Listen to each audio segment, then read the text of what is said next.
Rated T for teen.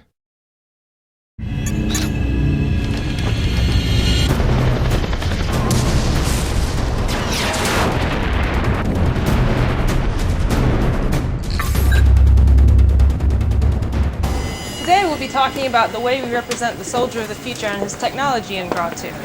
We'll take a look at the Ghost leader Scott Mitchell, his equipment, his technology, and his supports. Hi, my name is Travis Getz. I'm the Authenticity Coordinator for Ubisoft's Red Storm Entertainment. Hi, I'm Olivier Doba. I'm the creative director for the single-player version of Ghost Recon Advanced Warfighter 2.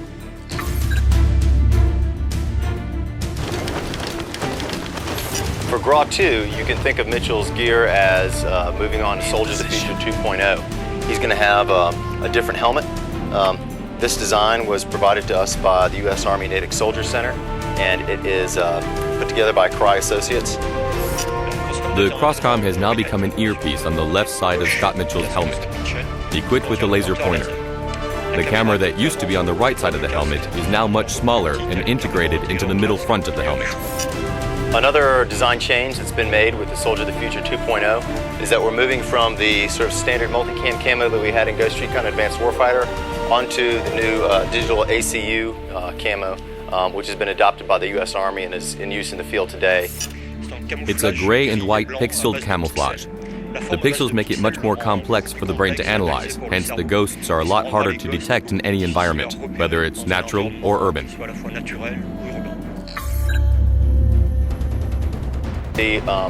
Primarily as one of the sort of key weapons, the X4 suite of weapons, which is the PX4, the CX4, and the RX4. We'll have grenade launcher variants of both of those, and through that and differences in scopes and optics and things, you can really have the weapon that works best for your mission profile. The rocket launcher will be replaced by a guided missile which radically transforms the gameplay of the rocket. Once the missile is fired, we can continue to guide it. So all that's needed is to modify its aim, to follow a helicopter for example, to keep the rocket on target. The enemy AI has evolved. This time it will be a lot more intelligent and will take more initiative, which will be obvious to the player. The enemy AI will try to use heights. The reaction will also be much more dynamic in relation to the way that you carry out the combat. We'll see it fold up when the player has a tendency to dominate it, or on the contrary, it will be more and more aggressive if the player has a tendency to be a bit weaker. Each class will have dominant characteristics, and the player will have to make a choice based on these characteristics.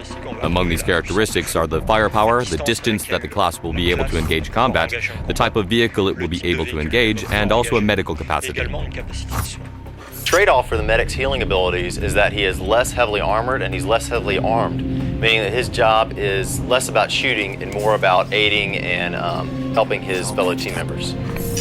Depending on the type of teammate that you take, the way you play will change. Choose a side, either the long-distance firepower, either the heavy firepower, either the security. It's your choice. Squad AI is always one of the most important challenges in the development of a tactical game.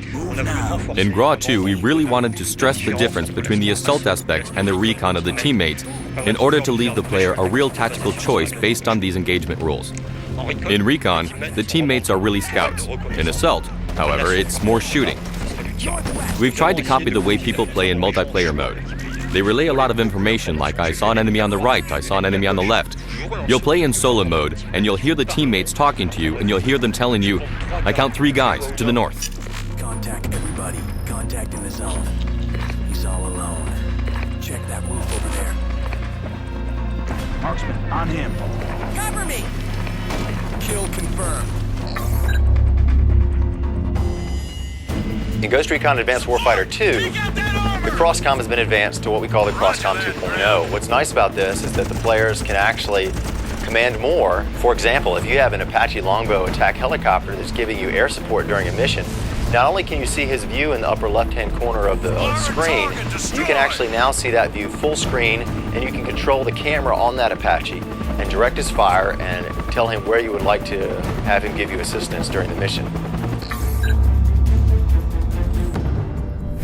With the full-screen command, the drone will become more accessible and a lot more efficient. When we control the drone in this way, we can pilot it to observe the scene from every angle. You'll see every single detail. That's a real transformation to the reconnaissance gameplay compared to the previous game. Ghost Recon Advanced Warfighter 2 features other support elements as well, such as fighter jets, Apache helicopters, and even infantry that play alongside your character's team, such as Mexican loyalists. We've continued the weapons race in Grot 2. This time you can call upon real airstrikes with the planes that pass by, that you'll see, and he'll drop a sheet of bombs right in front of you. The Mule, which is a new support element in Ghost Recon Advanced Warfighter 2, also really benefits from this full-screen Crosscom 2.0 window. Through it, you can tell the Mule where to go. You're basically driving it. You can go ahead and recon areas that you're getting ready to approach during a mission. You can put it ahead to work as a mobile cover for you. All that will be particularly useful in the desert zones where there's a lot less cover than in the city. You'll see special antennae used to spot the most dangerous enemies, which will allow you to make the best decision. And the strategic vision interface will give you more information on the battlefield. That way we'll understand the role that we're playing in the war on a global scale. Here we are at the end of this developer diary. Next time we'll take a look at how we accurately recreated environments in Grot 2 and how they're different from Grot 1. As you can see, we've gone a lot further with the Soldier of the Future experience this time. The player will have new equipment, new and more high-tech weapons, new supports, and new drones he can control with the all-new Crosscom 2.0. Crosscom activated.